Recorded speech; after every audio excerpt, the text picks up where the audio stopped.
Hi, folks. Navy Dowdy coming to you here from the great Midwest in the Chicago area. Extension filing time is rapidly approaching. September 15th is the deadline for filing your S Corps and partnerships that you have on extension. And of course, coming up fast is October 15th, which is the extension date. Last time you can file your personal and C Corp returns. So get those returns filed.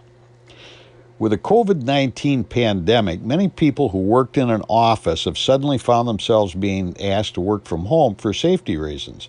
Many remote workers, especially those no longer commuting to cities, wonder if they have to pay taxes where they were working or at home or even both. States use several factors to determine if they have the authority to tax a worker's income, including what kind of a presence the worker has in the state. Unfortunately, as we have all witnessed, many times tax rules are passed without all the details fully worked out and considered. Rule changes resulting from the pandemic have been no exception to that. Personal income taxes and withholdings should usually be sourced to where the employee is performing the services. For example, an Indiana company could have a worker who lives in Illinois who used to work in the company's Indiana location.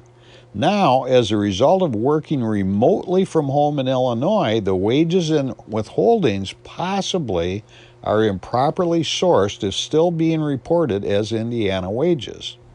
Most, if not all, states with individual income tax have a provision to provide credit for taxes paid to another state where that same income is also subject to tax in their home state. However, where people have worked by the day, week, or month this year has been fluid for many, and a lot of people are concerned. So some states have reciprocal tax agreements with neighboring states. Some have begun issuing telework guidance, and still others promise more relief as working from home continues to be widespread. We find that in many or even most cases, state income tax is withheld and paid to the state in which the taxpayer's services are performed, not necessarily the state in which the employee resides. Exceptions can apply for states that do not have an income tax or have reciprocal agreements. So what to do? Keep a log and don't wait until March of next year to try and remember what you did in July of this year during the pandemic. Start keeping track ASAP, and with as much detail as possible, have a timeline written out.